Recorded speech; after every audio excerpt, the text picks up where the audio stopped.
நான் உங்கள் பிரணவ். நம்ம இப்போ என்ன பண்ண போகிறோம்னா பன்னீர் பெப்பர் மசாலா செய்ய போகிறோம். இந்த இப்படி குட்டி குட்டியாக பன்னீரை கட் பண்ணிக்கோங்க. ஸோ காய்ஸ் இப்படி கியூபாக இப்படி கட் பண்ணி வச்சுக்கோங்க. ஹலோ காய்ஸ், நம்ம இப்படி கியூபாக பன்னீரை கட் பண்ணிட்டு கிரிப்ஸியாக இருக்கிறதுக்காக இந்த நம்ம கார்ன்ஃப்ளவர் மாவையும் பெப்பர் பொடியும் நம்ம மிக்ஸ் பண்ண போகிறோம். காய்ஸ் நம்ம இது கிரிப்ஸியாக ஆக்கிறதுக்காக இப்படி பண்ணுறோம். நம்ம இப்போ வாங்க மிக்ஸ் பண்ணிக்கலாம். உப்பு ஆட் பண்ணிக்கிறோம். உங்களுக்கு தேவையான அளவு உப்பு ஆட் பண்ணிக்கோங்க. உப்பு ஆட் பண்ணிட்டு இப்போ மிக்ஸ் பண்ண போகிறோம். காய்ஸ் நான் இப்படி பண்ணுற மாதிரி மிக்ஸ் பண்ணிக்கோங்க எல்லாரும்.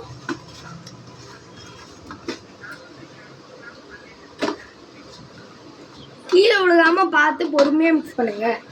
காய்ஸ் நம்ம மிக்ஸ் பண்ணிட்டோம். நம்ம அப்படியே இருக்கட்டும், கொஞ்ச நேரம் ஊறட்டும். நம்ம அப்படியே வெந்நீரோட மசாலாவெல்லாம் மிக்ஸ் பண்ணிக்கலாம், ப்ரிப்பேர் பண்ணிக்கலாம்.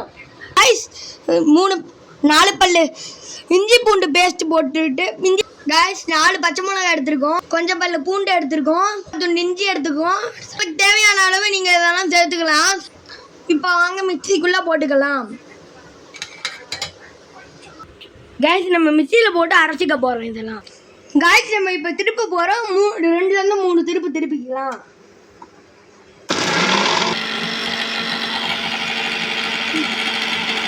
குறைன்னு இருக்கிற பழத்துக்கு அரைச்சிக்குங்க எல்லாரும்.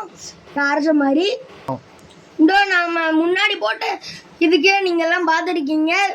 இந்த இஞ்சி பூண்டு பேஸ்ட்டு எல்லாத்தையும் போட்டு நம்ம அரைச்சிருக்கோம். அதனால தான் இப்படி வந்துருக்கு. இப்போ நம்ம வச்ச பன்னீர் இப்போ வந்து மேரினேட் ஆயிடுச்சு. நம்ம இப்போ வறுக்க போகிறோம்.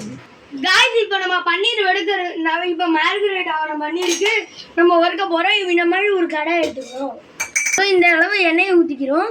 இந்த கடாய் சூடாகிட்டோம் எண்ணெயில். அப்புறமா நம்ம ஒன்று பன்னீராக போட்டு வறுத்து எடுத்துக்கலாம். பன்னீர் கொஞ்சம் கொஞ்சமாக போட்டு வறுத்து எடுத்துக்கலாம். காய்ஸ் நம்ம இந்த மாதிரி குட்டி குட்டி பீஸா வெங்காயத்தெல்லாம் கட் பண்ணிக்கலாம். இந்த மாதிரி பன்னீர் கோல்டன் ப்ரௌனாக வந்த பிறகு வறுத்து எடுத்துடணும். ஏன் நம்ம கார்ன்ஃப்ளவர் மாவு ஆட் பண்ணுறோன்னா இதெல்லாம் ஒன்றுக்கு ஒன்றா ஒட்டாமல் இருக்கிறது தான். இப்போ கட் பண்ணி வச்சுருந்த அப்படியே கட் பண்ணி வச்சுருந்த வெங்காயத்தை நம்ம ஆட் பண்ணியிருக்கோம். பட்டை ஒரு பீஸ் ஆட் பண்ணியிருக்கோம். 2 கிராம்பு ஆட் பண்ணியிருக்கோம். அடைச்சி வச்சா அந்த விழுதை ஆட் பண்ணியிருக்கோம்.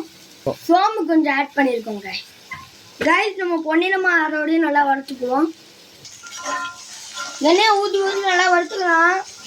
தக்காளி நம்ம இப்போ ஆட் பண்ணிக்கிட்டோம். காய்ஸ் உங்களுக்கு தேவையான அளவு உப்பு ஆட் பண்ணிக்கோங்க. காய்ஸ் நம்ம இந்த நம்ம இப்போ என்ன ஆட் பண்ணியிருக்கோம்னா தக்காளி கல்லுப்பு மட்டும் தான் ஆட் பண்ணியிருக்கோம். காய்ஸ் நம்ம கரம் மசாலாவும் பெப்பரும் மட்டும்தான் இந்த காரத்துக்கு ஆட் பண்ணியிருக்கோம். காய்ஸ் கருவேப்பிலை கொஞ்சம் சேர்த்துக்கலாம்.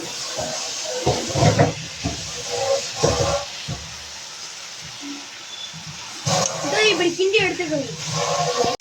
காய்ஸ் நம்ம இப்போ கரம் மசாலா கொஞ்சம் ஆட் பண்ணிக்குவோம்.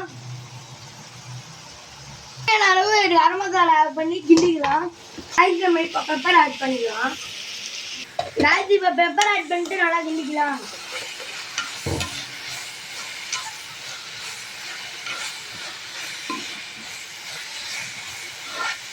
காய்ஸ் இந்த மாதிரி வர வரையும் கிண்டிக்குங்க.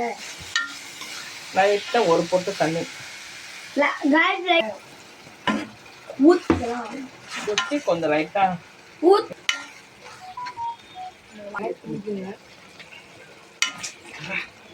நல்லா இப்படி கிண்டிக்கலாம்.